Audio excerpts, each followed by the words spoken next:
இதே புரட்சி தலைவி அம்மா இருவரும் தலைவர்களை வணங்கி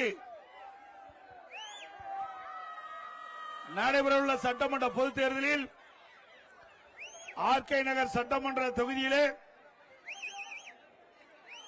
போட்டியிடுகின்ற அனைத்து இந்திய அண்ணா திராவிட முன்னேற்ற கழக தலைமையிலே அமைக்கப்பட்ட தேசிய ஜனநாயக கூட்டணியின் சார்பாக கழக வேட்பாளர் போட்டியிடுகின்ற பொழுது அவருக்கு இரட்டை சின்னத்திலே வாக்களித்து வெற்றி பெற செய்யுங்கள்.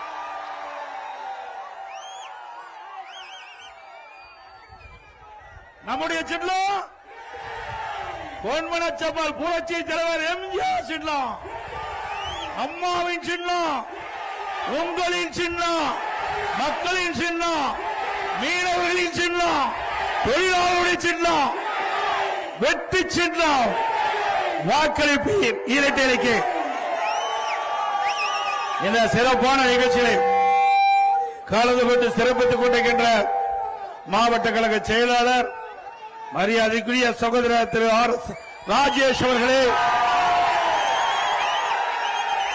மற்றும் பாரதிய ஜனதா கட்சி சேர்ந்த தலைவர்களே, நிர்வாகிகளே, பாட்டாளி மக்கள் கட்சி சேர்ந்த நிர்வாகிகளே, தலைவர்களே, அம்மா மக்கள் முன்னேற்ற கழகத்தை சேர்ந்த தலைவர்களே, நிர்வாகிகளே, தமிழ் மாநில காங்கிரஸ் கட்சி சேர்ந்த தலைவர்களே, நிர்வாகிகளே, இந்திய ஜனநாயக கட்சி சேர்ந்த தலைவர்களே, நிர்வாகிகளே, புரட்சி பாரத கட்சி சேர்ந்த தலைவர்களே, நிர்வாகிகளே, புதிய நீதி கட்சி சேர்ந்த தலைவர்களே, நிர்வாகிகளே, தமிழக மக்கள் முன்னேற்ற கழகத்தை சேர்ந்த நிர்வாகிகளே, பெருந்தலைவர் மக்கள் கட்சி சேர்ந்த தலைவர்களே, நிர்வாகிகளே மற்றும் தமிழ் மாநில முஸ்லிமை கட்சி சேர்ந்த நிர்வாகிகளே, இங்கே திரளாக ஒளிபெருக்கின்ற அனைத்து இந்திய அண்ணா திராவிட முன்னேற்ற கழகத்திலே பல்வேறு பொறுப்புகளை வைக்கின்ற நிர்வாகிகளே, கழக உடன்பிறப்புகளே, கூட்டணி கட்சி சேர்ந்த தலைவர்களே, நிர்வாகிகளே, தொண்டர்களே, பெரியோர்களே, தாய்மார்களே, பத்திரிகையாளர், ஊடக நண்பர்களே, வாக்காளர் மக்களே, அத்தனை பேருக்கும் என்னுடைய முதற்கால நன்றி கலந்த வணக்கம்.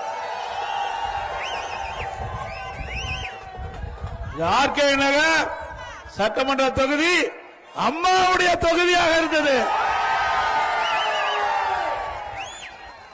அம்மாவில் இருக்கின்ற பொழுது இந்த தொகுதிக்கு எத்தனை திட்டங்கள் கொண்டு வந்து நிறைவேற்றினார்களோ அதேபோல் மீண்டும் அண்ணா திமுக ஆட்சி உங்களுடைய மகத்தான ஆதரவின் பேரில் மலரும். அதேபோல இந்த ஆர்கே நகர் சட்டமன்ற தொகுதிக்கின்ற மக்களுக்கு தேவையான நன்மைகள் முழுமையாக கிடைக்கும். அம்மா இருக்கின்ற பொழுது இந்த மக்களுக்கு ஏழை எளிய குடும்பத்தைச் சேர்ந்த மாணவ மாணவி படிப்பதற்கு காலை மற்றும் அறிவியல் கல்லூரியை கொடுத்தார்கள், தொழில்நுட்ப கல்லூரியை கொடுத்தார்கள். போக்குவரத்து நெரிசல் அதிகமுள்ள இந்த பகுதியை மெட்ரோ ரயில் திட்டத்தின் மூலமாக திட்டத்தை நிறைவேற்றி போக்குவரத்து நெரிசல் குறைப்பதற்காக நடவடிக்கை எடுத்தார்கள். அதேபோல மீண்டும் அண்ணா திமுக ஆட்சி உங்களுடைய மகத்தான ஆதரவின் பேரிலே மலரும்.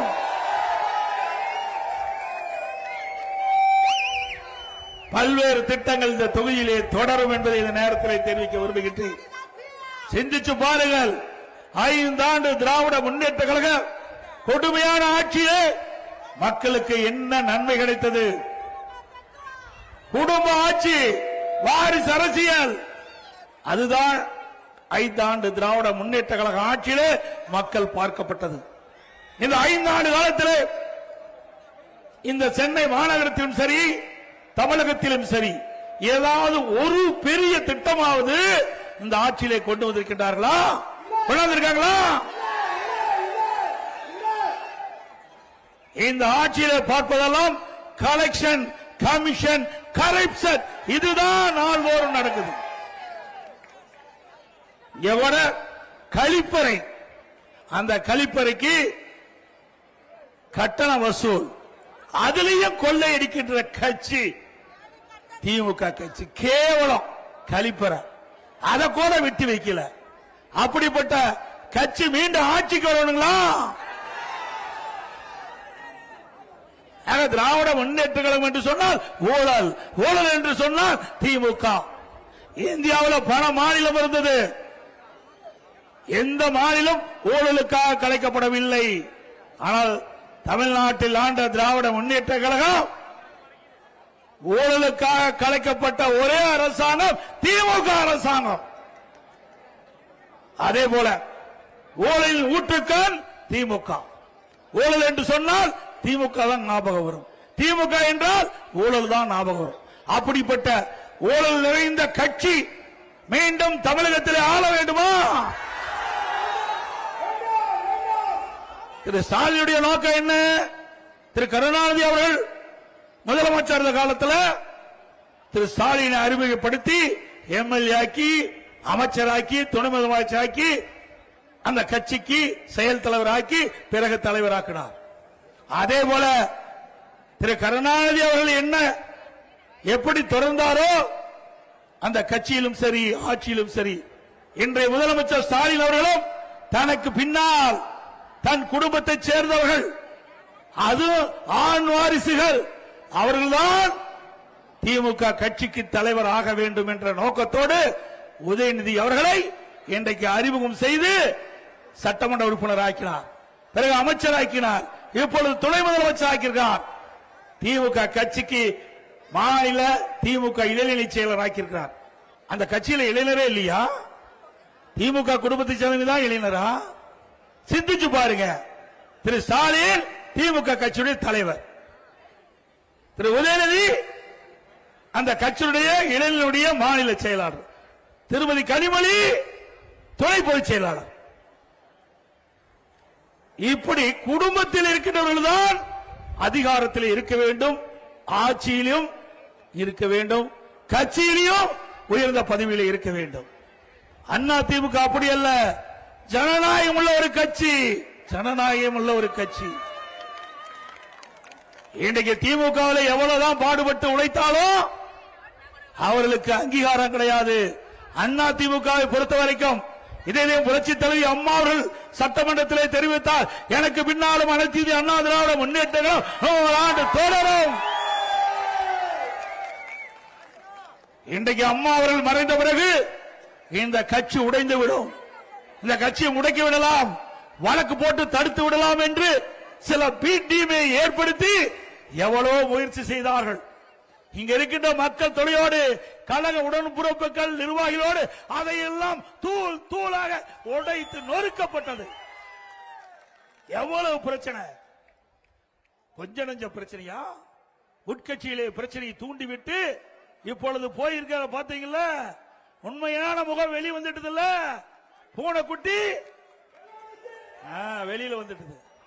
நான் அப்பொழுது சொன்னேன், பல பேர் நம்பல, வேண்டுமென்றே திட்டமிட்டு மாண்பு அம்மா மறைவுக்கு பிறகு இந்த இயக்கத்தை கைப்பற்ற பல பேர் முயற்சி செய்தார்கள். அத்தனையும் உங்கள் துணை கொண்டு அதையெல்லாம் தடுத்து நிறுத்தி இன்னைக்கு அண்ணா திமுக வலிமை உள்ள இயக்கம் என்று நிரூபித்து காட்டுகிறோம். இது ஏழைகளுக்காக தொடங்கப்பட்ட கட்சி, மக்களுக்காக தொடங்கப்பட்ட கட்சி. பொன்மனச்செம்மல் புரட்சி தலைவர் எம்ஜிஆர் அவர்கள் இன்றைக்கு தமிழகத்தில் வாழ்கின்ற மக்களுக்கு தேவையான திட்டங்கள் கொடுக்க வேண்டும் என்பதற்காக, ஏழைகளின் வாழ்வு மலர வேண்டும், ஏழைகளுக்கு தேவையான திட்டங்கள் கிடைக்க வேண்டும் என்பதற்காக தொடங்கப்பட்ட கட்சி. அவர் மறைவுக்கு பிறகு இந்த இயக்கம் இரண்டாக உடைந்தது. அதை மாண்புமிகு புரட்சி தலைவி அம்மா அவர்கள் ஒன்றாக இணைத்து பொன்மனச்செம்மல் புரட்சி தலைவர் கண்ட கனவை நனவாக்கின்ற விதமாக சிறப்பான ஆட்சி கொடுத்த தலைவி புரட்சி தலைவி அம்மா. இன்றைக்கு தமிழகத்தில் 31 ஆண்டு காலம் ஆண்ட ஒரே கட்சி அனைத்து இந்திய அண்ணா திராவிட முன்னேற்ற கழக கட்சி. 31 ஆண்டு காலம் தமிழகத்தில் ஆண்ட காரணத்தால்தான் இன்றைக்கு தமிழகம் இந்தியாவிலேயே முதல் மாநிலம் என்ற உயர்ந்த நிலைக்கு எட்டி பிடித்தது அண்ணா திமுக ஆட்சியிலே. திமுக ஆட்சியில் என்ன கொள்ளையடிப்பதுதான் குறிக்கோள். எந்தெந்த இலாக்களை எவ்வளவு கொள்ளையடிக்க வேண்டும், 5 ஆண்டுகளை திட்டமிட்டு கொள்ளையடித்த கட்சி மீண்டும் ஆட்சிக்கு வரணுங்களா? நல்லா சத்தமா சொல்லுங்க, ஸ்டாலின் காதுக்கு போய் கேட்கணும்.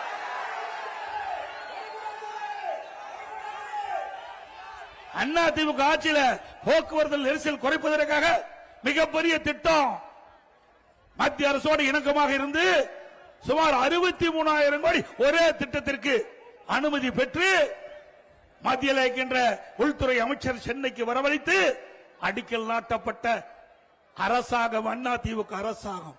மெட்ரோ ரயில் திட்டம் 63,000 கோடி ஒரே கட்டத்தில் வாங்கணும். 118 கிலோமீட்டர் ரயில் பாதை அமைப்பதற்கு இது அதிமுக சாதனை. இப்படி ஒரு சாதனையாவது 5 ஆண்டுல திராவிட முன்னேற்ற கழக ஆட்சியில் தமிழ்நாட்டு மக்களுக்கு கிடைச்சிருக்குதா? பெருசா பேசுறா ஸ்டாலின். இன்றைக்கு நடக்கின்ற தேர்தல் தமிழ்நாட்டுக்கு நடக்கிற தேர்தல் சொல்லுங்க. தமிழ்நாட்டுக்கு நடக்கிற தேர்தல் இது சட்டமன்ற தேர்தல் தானே. இன்றைக்கு இருக்கிற முதலமைச்சருக்கு அது கூட தெரியல. இங்க சாதாரண மக்களுக்கு கிடைக்கின்ற அந்த உண்மை செய்தி கூட நாட்டை ஆளுகின்ற முதலமைச்சருக்கு கிடைக்காது. வேதனை அளிக்குது. ஸ்டாலின் பேசுறார், தமிழ்நாட்டுக்கும் டெல்லியில் இருக்கின்ற என்டிஏக்கு தான் போட்டியா? ஸ்டாலின் அவர்களே, தெளிவுபடுத்தப்பட்டது. எங்க கூட்டணி அமைக்கின்ற பொழுது தெளிவுபடுத்தப்பட்டது. அனைத்து இந்திய அண்ணா திராவிட முன்னேற்ற கழகம் பாரதிய ஜனதா கூட்டணி அமைத்தோம். தேசிய ஜனநாயக கூட்டணி. அந்த தேசிய ஜனநாயக கூட்டணிக்கு அதிமுக தான் தலைமை தாங்கும். திரு ஸ்டாலின் அவர்களே, காது கேட்கவிட்டால் இப்பொழுது இந்த கூட்டத்தின் வாயிலாக சொல்லுகின்றேன், அனைத்து இந்திய அண்ணா திராவிட முன்னேற்ற கழகம் தான் எங்க கூட்டணிக்கு தலைமை தலைமை தலைமை. அனைத்து இந்திய அண்ணா திராவிட அதிமுக தேசிய ஜனநாயக கூட்டணி பெரும்பான்மையான இடங்களை வெற்றி பெற்று வருகின்ற பொழுது அதிமுக தான் ஆட்சி அமைக்கும். மீண்டும் சொல்லுகின்றேன், எங்க கூட்டணி வெற்றி பெற்று வந்தா அதிமுக தான் ஆட்சி அமைக்கும்.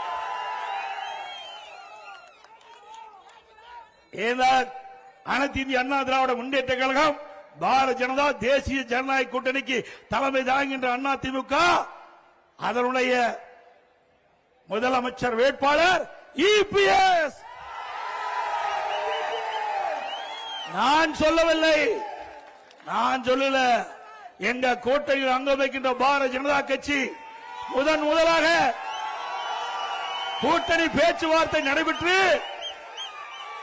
ஓட்டலிலே உள்துறை அமைச்சர் அவர்கள் பேட்டி கொடுத்தார்கள். பத்திரிகைக்கும் ஊடகத்துக்கும் பேட்டி கொடுத்தாங்க. அப்ப இந்த கருத்தை குறிப்பிட்டாங்க. தம்பி, இந்த கொடி கீழே முடி, ஒரே நிமிஷம், கொடி கொஞ்சம் கீழே முடி. அந்த முதலாக பேட்டி குடிக்கின்ற பொழுது எங்க கூட்டணியுடைய நிலைப்பாட்டை தெளிவுபடுத்தியிருக்கிறோம்.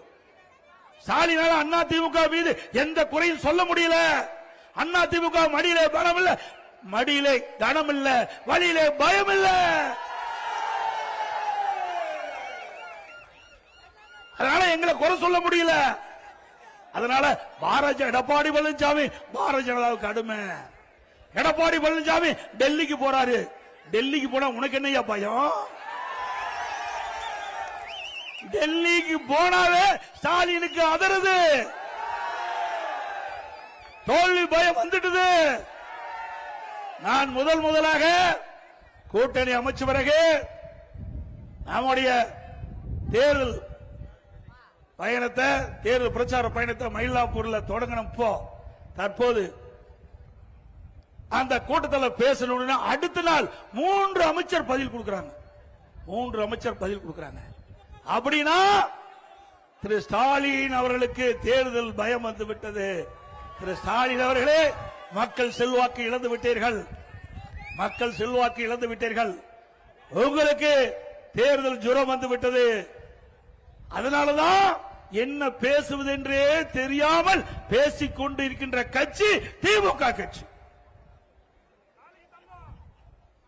நிறைய இருக்குது,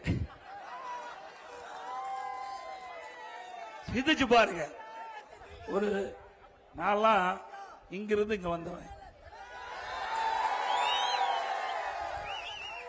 உங்களை போல ஒரு நடுத்தர குடும்பத்தில் பிறந்து வளர்ந்து பல்வேறு பிரச்சனைக்கு இடையிலையும் கஷ்டப்பட்டு உழைச்சு இங்க இருக்கின்ற பொதுமக்கள், தமிழ்நாட்டுக்கின்ற பொதுமக்கள், எங்களுடைய கழகத்தினுடைய நிர்வாகிகள், தொண்டர்கள், எங்களுடைய தலைவர்கள் அவருடைய ஆசையோடு உங்கள் முன் பேசுகின்ற வாய்ப்பை இறைவன் கொடுத்திருக்கிறான்.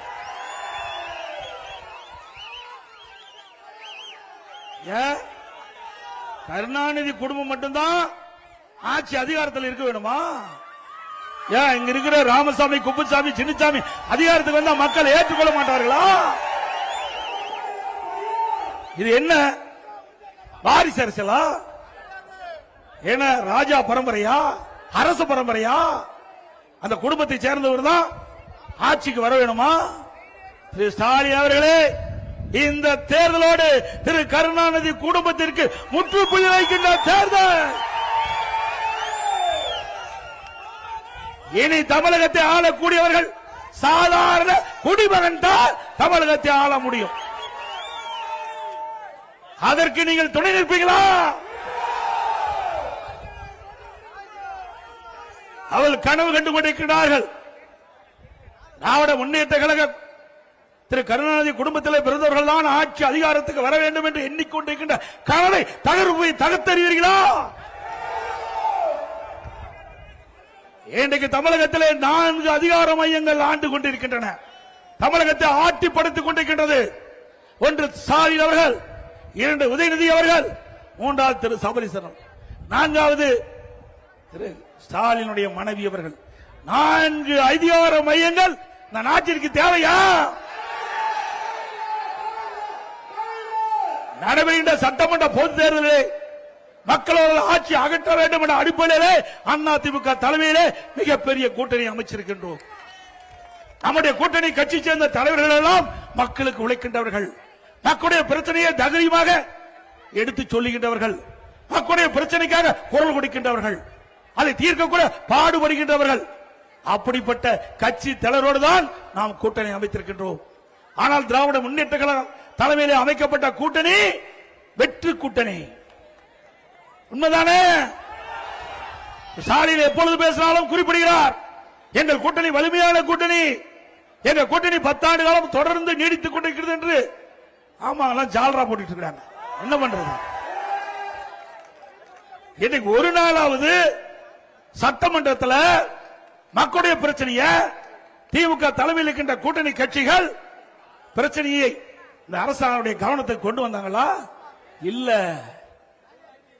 அவர்கள் எல்லாம் திமுக அடிமையாகத்தான் 10 ஆண்டு காலம் இருந்தாங்க. அண்ணா திமுக அப்படி அல்ல. எங்கள் கூட்டணியிலே சேருகின்றவர்கள் சுதந்திரமாக செயல்படலாம். அந்தந்த கட்சியுடைய கொள்கைகள் அவரவர்கள் விருப்பப்படி நடந்து கொள்ளலாம். கொள்கையின் அடிப்படையில் மக்களுடைய பிரச்சனையை எடுத்து வைக்கலாம். இது அண்ணா திமுக கூட்டணியிலே இன்றைக்கு சுதந்திரமாக இருக்குது.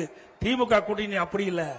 10 ஆண்டு காலம் தொடர்ந்து திராவிட முன்னேற்ற கழகத்தில் அங்கம் வைத்த அந்த கட்சிகளுக்கு அற்புதமான பரிசு கொடுத்துட்டார். 2021 சட்டமன்ற பொதுத் தேர்தலில் 6 இடம் கொடுத்த கட்சிக்கு 5 இடம் கிடைச்சிருக்குது. திமுகவில் இருந்தா இப்படித்தான் நிலைமை. இருக்கின்ற வரை அவருடைய சத்துக்களை உறிஞ்சிடுவாங்க திமுக. அட்ட போல உறிஞ்சுகின்ற கட்சி திமுக கட்சி. கூட்டணி கட்சி தலைவர்கள் சிந்திக்க வேண்டும். இனியாவது சிந்திங்க. எதிர்காலத்திலாவது சுதந்திரமா செயல்படுங்க. மக்களுக்காக நீ கட்சி தொடங்கி இருக்கிறீங்க. மக்களுடைய பிரச்சனை வருகின்ற பொழுது ஆளுங்கட்சியாக இருந்தாலும் அது கூட்டணியில் அங்க வைத்தாலும் மக்களுடைய பிரச்சனையை தைரியமாக சட்டமன்றத்தில் எடுத்து வைத்து மக்களுடைய பிரச்சனைக்காக சாலையில வந்து போராடுகின்ற கட்சி தான் மக்களுக்கு உழைக்கின்ற உண்மையான இயக்கம். ஆனா திராவிட முன்னேற்ற கழக தலைமையிலே அமைக்கப்படுகின்ற கூட்டணியில் இருக்கின்ற கட்சிகளுக்கு அந்த எண்ணம் எல்முனி அளவில் கிடையாது. அடிமை கூட்டம் அங்க சொன்ன மாதிரி.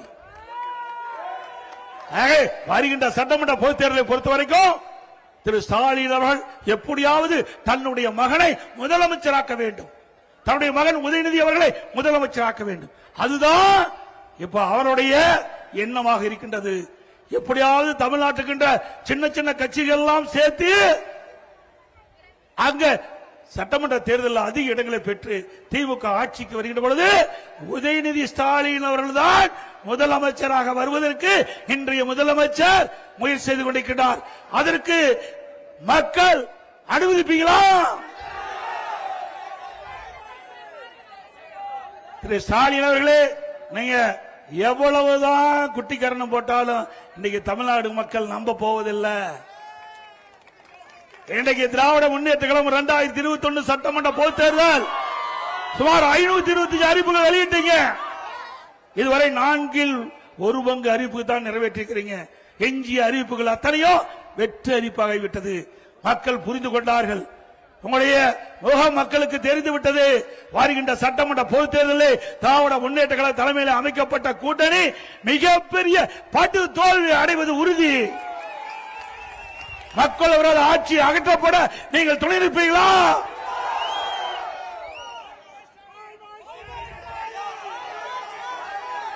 அதேபோல திராவிட முன்னேற்ற கழகம் ஆட்சிக்கு வந்த பிறகு வீட்டு வரி 100% ஏற்றப்பட்டு விட்டது. மாநகராட்சியில் வீட்டு வரி 100% ஏற்றப்பட்டு விட்டது. ஆண்டுக்கு 6% வரி உயர்வு, 2 ஆண்டுக்கு 12% உயர்த்திட்டாங்க. நேற்றைக்கு அறிவிப்பு வந்துட்டு மீண்டும் 6% உயர்வு. கடைக்கு 180% வரி உயர்வு, 150% கடைக்கு வரி உயர்வு.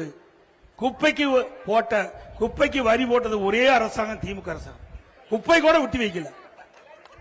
எவ்வளவு கேவலமான அரசாங்கம். அதோட குடிநீருக்கு வரி உயர்வு, அதோட மின் கட்டண உயர்வு 52% உயர்த்திட்டாங்க. ஆண்டுக்கு 5% வரி உயர்வு, 3 வருஷத்துல 15% உயர்ந்து போச்சு. இப்ப கிட்டத்தட்ட 67% அண்ணா திமுக ஆட்சி இருந்ததை விட திமுக ஆட்சியில மின் கட்டண உயர்வு. இப்படி மக்கள் மீது மிகப்பெரிய வரி சுமத்திய அரசாங்கம் மீண்டும் வர வேண்டுங்களா? விலைவாசி உயர்வு, இன்றைக்கு அரிசி விலை உயர்ந்தாச்சு, பருப்பு விலை உயர்ந்தாச்சு, எண்ணெய் விலை உயர்ந்தாச்சு. இதையெல்லாம் குறைப்பதற்கு இந்த அரசாங்கம் நடவடிக்கை எடுக்கல. கொள்ளையடிப்பில தான் இன்றைக்கு குறிக்கோளாக இருக்கின்றது என்பதை நேரத்தில் தெரிவித்து, இன்றைக்கு விடியா திமுக ஆட்சியை வீட்டுக்கு அனுப்புகின்ற காலம் நெருங்கிவிட்டது. அதே போல போதைப் பொருள், எங்கு பார்த்தாலும் போதைப் பொருள் விற்பனை. கஞ்சா விற்காத இடமே இல்ல. இந்த கஞ்சா போதை ஆசாமியால் மக்கள் வீதியிலே நடமாட முடியல. அந்த போதை ஆசாமியால் கொலை, கொள்ளை, திருட்டு, வழிப்பறிவு, பாலியல் கொடுமை நடக்காத நாளே இல்ல. சிறுமிகள் முதல் மூதாட்டி வரை பாலியல் சீண்டலுக்கு ஆளாக்கப்படுகின்ற காட்சி இந்த ஆட்சியிலே தான் பார்க்கப்படுகிறது. இப்படிப்பட்ட ஆட்சி தொடர வேண்டுமா? இன்னைக்கு சட்டம் ஒழுங்கு சத்தி சிரிக்குது. காவலருக்கா பாதுகாப்பு இல்ல. போதை ஆசாமி காவலர் எட்டி உதைக்கிறான். கேவலமா இருக்குது. ஸ்காட்லாந்து காவல்துறைக்கு இணையாக போற்றப்பட்ட காவல்துறை போதை ஆசாமி வீட்டுல அடி வாங்குற காட்சி இந்த ஆட்சியில் தான் பார்க்கப்படுகிறது. ஆக இன்றைக்கு தமிழகத்தில் போதைப் பொருள் நிறைந்த மாநிலமாக காட்சியளிக்குது. இந்த போதைப் பொருள் நடமாட்டத்தை அறவாக தடுப்பதற்கு மீண்டும் அண்ணா திமுக ஆட்சி வருவதற்கு நீங்கள் அத்தனை பேரும் துணை நிற்க வேண்டும்.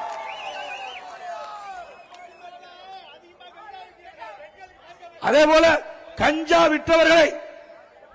விற்றவர்களை காவல்துறைக்கு புகார் கொடுத்த காரணத்தினால படுகொலை செய்யப்பட்டிருக்கிறார்கள். இந்த பகுதியிலே கஞ்சா விற்ற அந்த ஆசாமியினுடைய தகவலை காவல்துறைக்கு தகவல் கொடுத்த காரணத்தினாலே அவர்களை படுகொலை செய்யப்பட்டிருக்கிறார்கள். ஆக இப்படிப்பட்ட ஆட்சி தமிழகத்தில் தொடர்ந்தால் நிச்சயமாக மக்களுக்கு பாதுகாப்பு இல்ல, பெண்களுக்கு பாதுகாப்பு இல்ல, சிறுமிகளுக்கு பாதுகாப்பு இல்ல. அப்படிப்பட்ட பாதுகாப்பற்ற ஆட்சியை அகற்றுவீர்களா?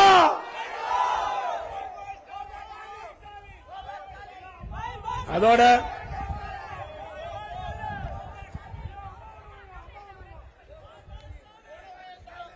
அம்மா உணவகம் வேண்டுமென்றே திட்டமிட்டு அரசியல் காழ்ப்புணர்ச்சியின் காரணமாக அம்மா உணவகத்தை சரிவர பராமரிக்கல. அங்க சரியான பொருட்கள் வாங்கி கொடுப்பதில்லை. ஏற்கனவே பணிபுரிந்த பணியாளர்கள் குறைக்கப்பட்டு விட்டது. மீண்டும் அதிமுக ஆட்சி மலர்ந்தவுடனே அம்மா உணவகம் சிறப்பாக செயல்படும். ஏழைகள் வயிறாக ருசியாக எல்லா அம்மா உணவகத்திலும் நம்முடைய ஏழை மக்களுக்கு வழங்கப்படும் என்ற செய்தியை இந்த நேரத்தில் தெரிவிக்க விரும்புகின்றேன். அதோட இந்த நிகழ்ச்சியிலே பங்கு பெற்றிருக்கின்ற கழகத்துடைய நிர்வாகிகள் நேதாஜி கணேசன் அவர்களே, திரு பி வெங்கடேசன் அவர்களே, திரு ஆர் எஸ் ஜனார்த்தன் அவர்களே, திரு பாலமுருகன் சரியாக, மதுரை வீரர்களே, ஸ்ரீ சத்யலட்சுமி அவர்களே, நாகரத்தினம் அவர்களே, கே வி சுபா தேவராஜன் அவர்களே, திரு வினோத்குமார் அவர்களே, எஸ் ஆர் பாபு அவர்களே, திரு கணேசன் அவர்களே, லட்சுமி அவர்களே, திரு ஐயப்பா, திரு வெங்கடேசன் அவர்களே, சந்தன சிவா அவர்களே, நித்யானந்தம் அவர்களே, திரு எமன் சீனிவாச பாலாஜி அவர்களே, டி ஜனார்த்தன் அவர்களே, முத்துச்செல்வங்களே, ஜெயவனத்தங்களே, கார்த்திகேயன் அவர்களே, திரு ஜஸ்டின் பிரேம்குமார் அவர்களே, திரு முகேஷ் அவர்களே, குமார் அவர்களே, கவுண்டர்களே மற்றும் நம்முடைய கூட்டணியில் அங்கம் வைக்கின்ற பாஜக பொறுப்பாளர் திரு என்எல் நாகராஜ் அவர்களே, பாஜக பொறுப்பாளர் எம் கிருஷ்ணகுமார் அவர்களே, பாஜக பொருளாளர் சதாசிவம் அவர்களே, பாமக பசுமை தாயத்தைச் சேர்ந்த திரு வி ராதாகிருஷ்ணன் அவர்களே, பாமக திரு வண்ண ஆர் சத்யா அவர்களே, அம்மா மக்கள் முன்னேற்ற கழக மாவட்ட செயலாளர் திரு டி சக்கரபாணி அவர்களே, இந்திய ஜனநாயக கட்சியின் ஆர் குணசேகரன் அவர்களே, நம்ம கூட்டணி அங்கம் வச்சு சேர்ந்த கழக உடன்பிறப்புகள் அனைவருக்கும் இந்த நேரத்தில் நன்றி தெரிவித்து, அந்த மீனவர் மக்களுடைய கோரிக்கையை ஏற்று மீன்பிடி தடை காலத்தில் 8,000 ரூபாய் கொடுத்திருந்த 12,000 ரூபாய் உயர்த்தி கொடுத்திருக்கிறது.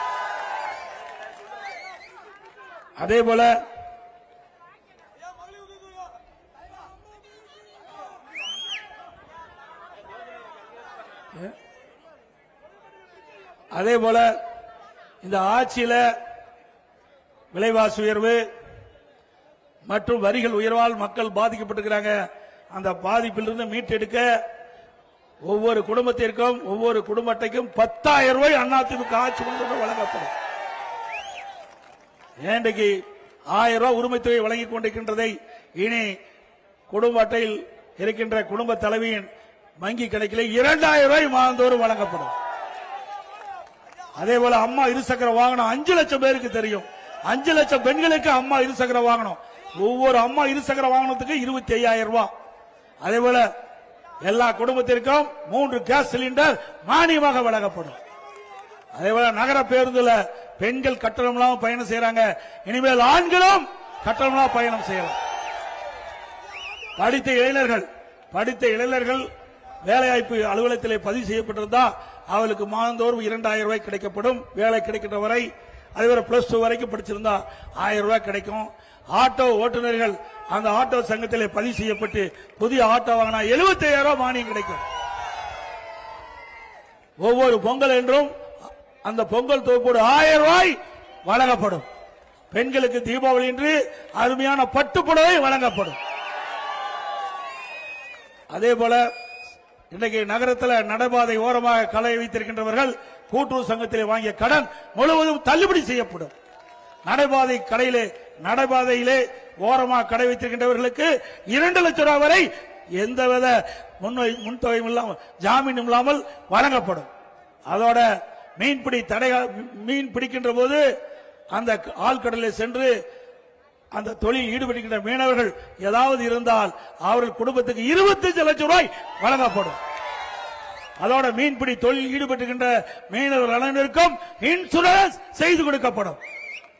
அதோட கட்டிட தொழில் ஈடுபட்டுகின்ற கட்டிட தொழிலாளர்கள் அந்த தொழில் ஈடுபட்டுகின்ற பொழுது ஏதாவது ஆபத்து ஏற்பட்டு அவர்கள் உயிரிழந்தால் அந்த குடும்பத்துக்கு 25 லட்சம் ரூபாய் வழங்கப்படும். அதே போல எல்லா குடும்பத்திற்கும் பிரிட்ஜ் வழங்கப்படும். ஏற்கனவே தேர்தல் அறிக்கையில முழுசா வெளியிட்டோம். தேர்தல் அறிக்கையில வெளியிட்டவாறு அனைத்து இந்திய அண்ணா திராவிட முன்னேற்ற கழகம் உங்களுடைய பேர ஆதரவோடு ஆட்சி அமைத்தவுடனே அனைத்து இந்திய அண்ணா திராவிட முன்னேற்ற கழக சார்பாக வெளியிடப்பட்ட தேர்தல் அறிக்கையில் குறிப்பிட்ட அத்தனை திட்டங்களும் நிறைவேற்றப்படும் என்ற மகிழ்ச்சியான செய்தியை இந்த நேரத்திலே தெரிவித்து நடைபெறுகிற சட்டமன்ற பொதுத் தேர்தலில் நம்முடைய கழக வெற்றி வேட்பாளர்களுக்கு 2 லட்சத்தில் வாக்களித்து வெற்றி பெற செய்யுங்கள். மக்களை காப்போம், தமிழகத்தை மீட்போம். தமிழகத்தை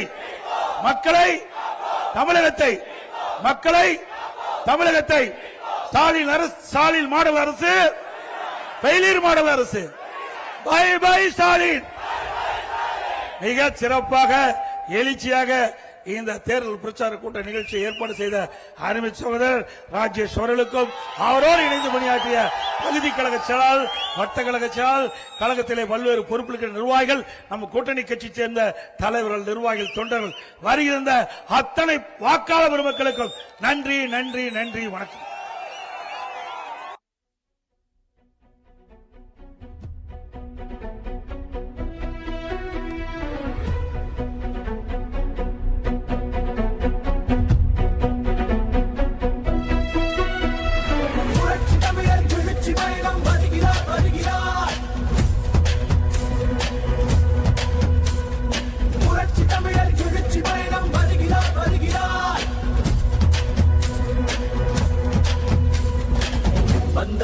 மக்கள் தலைவர் என்றென்றும் நம்மில் ஒருவர் அம்மாவின் ஆட்சி தர நாம்